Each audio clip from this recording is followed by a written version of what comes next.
for me, maybe difficult for many of us to look at how can I respond? How can I do something in these times? Because, on one hand or on one side, they know exactly what to do. They're doing what they set out to do. Their ideas. They're living out their ideologies. And let's just say me, for example, or maybe you. I look at, what can I do to live out out my ideology, let's just say. What can I do to help our nation, to help our community? And often, I think I've said this before up here last time, and it was, I don't know what to do, really. I don't know how to combat some of the things going on, other than, you can pray, and you can, show love to people, and those are good things. We should be doing that. But I don't know how to be a voice out there, because I don't have loads of money to blow on, to have a big event, and I don't have the connection to influence a bunch of people. I don't have a YouTube channel. I'm not an influencer. So those things are out. And I was thinking actually this last week in some stuff I'm reading right now, and for me at least, and I think for many of us, the answer lies in Mr. Miyagi. You all know that, right? You've got the wax on, and you've got the wax off. Wax on, wax off. I was going to play that clip, actually, but it would have been too. And it was actually really cute watching that last night. I watched that yesterday. I was like, oh, my goodness, this has been such a long time, seeing that little interaction. And you can look at that clip and that idea and say, oh, that's cool. That's just this cool, cute master and apprentice kind of idea and how he does it. But really, the framework of how he taught, Mr. Miyagi, of how he taught Daniel, how he trained him, it is really revelatory. It is truly inspiring, actually. Because the answer is in the small things. It's in the small things. It's about the small things. And the trouble with the small things, you might have to turn me down a little more. The trouble with the small things is that the small things are not flashy. They're not big. They're not in your face. They're small things. Day to day, it seems like they're not gonna matter. It's like we notice big billboards. We notice neon signs. We notice these huge charismatic speakers. We notice these high production value videos. But the small things we don't really notice, and so we don't put that much emphasis, that much worth on the small things. But it's in the small things where everything lies. That's like the base. That is the foundation. The small things is the foundation that we build off of. And so in that movie, the idea of learning how the various things that he's trained in that movie, his chores, the wax on, the wax off, it was teaching him, do this. And unbeknownst to him, he gained mastery in the small things, in the mundane. The things, this is not important. Me doing my chores today, cleaning the bathroom, making my bed, taking a shower. Well, no, actually taking a shower, that's like for sure, that is worth it. I hope. Well, Daniel had to trust Mr. Miyagi. He had to trust his master. When we have this idea, we get this dream. Let's just say you have this dream, you have this idea.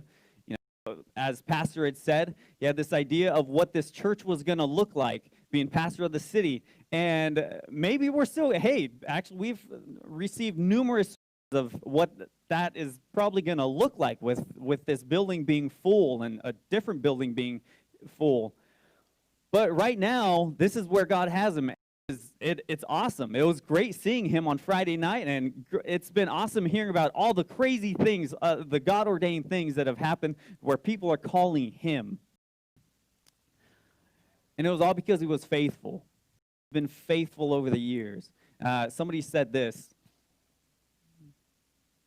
dream big, start small, and be ridiculously faithful. Dream big, start small, and be ridiculously faithful.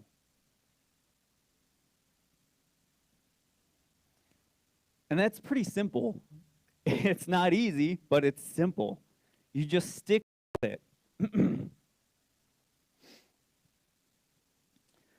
And so I'm talking about whatever that looks like in your life, whatever small things look like. So that could be a business of yours. It could be a big dream of yours, some sort of passion project of yours. It could be just daily life for any of us. What do these small things look like?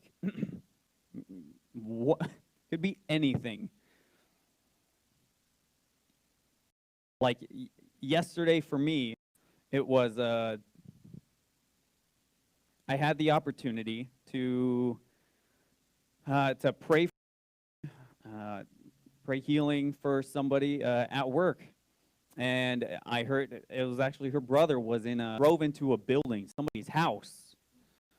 And so it was this person I worked with, it was her brother that was in the house. And so he got hit.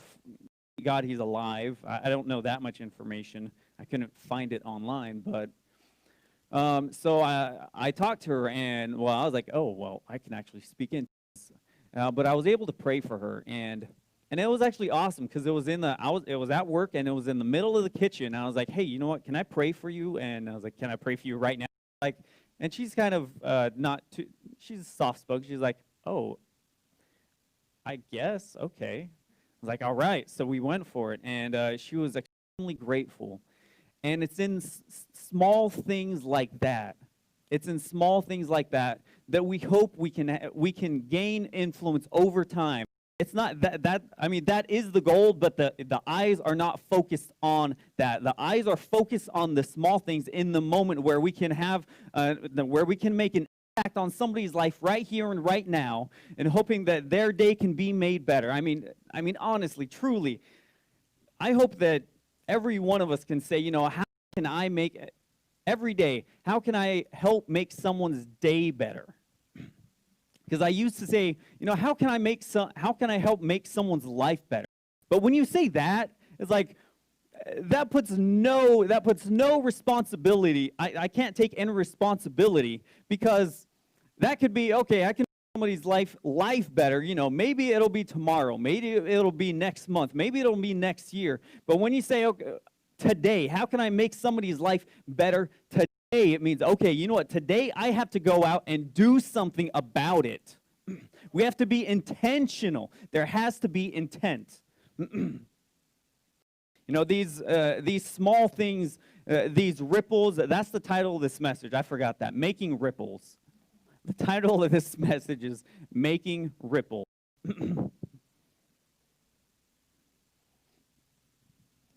And so these small things, these ripples, they add up over time. And it was actually interesting looking at ripples, how ripples are made. Well, they can be made a couple ways. The classic a stone, of course. But wind often creates ripples. And I can't go into detail because I don't remember the exact details of how it happens. But wind can create ripples, and then over time with greater wind and force and direction, it creates waves, and then further than that, with even more wind and whatnot, it creates swells. So these ripples can turn into waves and can turn into swells. That can only happen. Skipping a is not going to create a swell for you. No matter how big a rock you throw, you're not going to create a swell. Well, I suppose asteroid. I think there's ideas, if an asteroid comes to Earth, and it will create a swell. That's the only thing. But otherwise, it's going to take great wind. What that means, the breath of God. We need to go out and to be able to make an impact, make moves within our lives and somebody else's life, to make an impact, to make those ripples, to make those waves, to make those swells, that one day, that swell is going to turn the tide, and their heart is going to be flipped over, and they're going to get saved. They're going to find Jesus because of the small things. Because we started small. You know, it is difficult to appreciate the small things. I've shared this before. It's a song I very much enjoy, and I'm gonna read some of the lyrics from it. I want life big, but Jaime showed me what life is. Big is all the little things most don't give. The pennies amounting to a million over investing a whole life. Give. Philippians 2 type greatness. Emptiness makes fool. Give. The silent leader makes bigger waves through persistent ripples that most big men miss. Small and make God big. Live small and make God big. When we can focus on the small things, doing just the daily things, when we set out to accomplish those daily goals, yes, I think I said this already, but yesterday I had in my mind, I thought, can I help one person today? I had that thought before I went into work. It's like, okay, one person, how can I help, be of service, whatever it might be? Maybe it's going to be, buying something for someone, just a little gift. But I had that thought. I was like, how can I help one person today? I want to help one person. We got to be intentional about it. Living small takes intent. Making ripples doesn't happen by osmosis. It does not happen by osmosis, which is why I said you have to make that plan for today. Today, I have to do something. And various books I've been reading, it's been talking about these types of things, that you have to set your goals for the day. You have to set your goals for the day. Because otherwise, it's going to turn into a week. As I said, it's going to turn into a month, and you don't go anywhere. So you got to set it for the day, saying, "Oh, what today I got to do this. I have to make an impact in someone's life. I have to make my bed, whatever it might be, whatever small things." I'm going to say the word small things a ton, but we have to plan on it. Hebrews 13, verse 2. Hebrews 13, verse 2. It says, "Do not neglect to show hospitality to strangers, for thereby some have entertained angels unaware." Do not neglect to show hospitality to strangers, for thereby some have entertained angels unaware.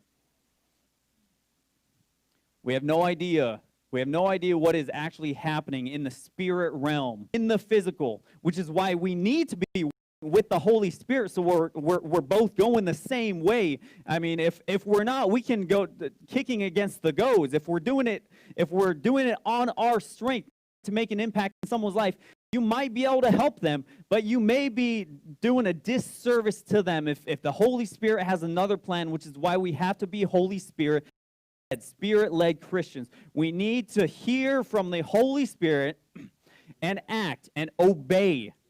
We have to obey.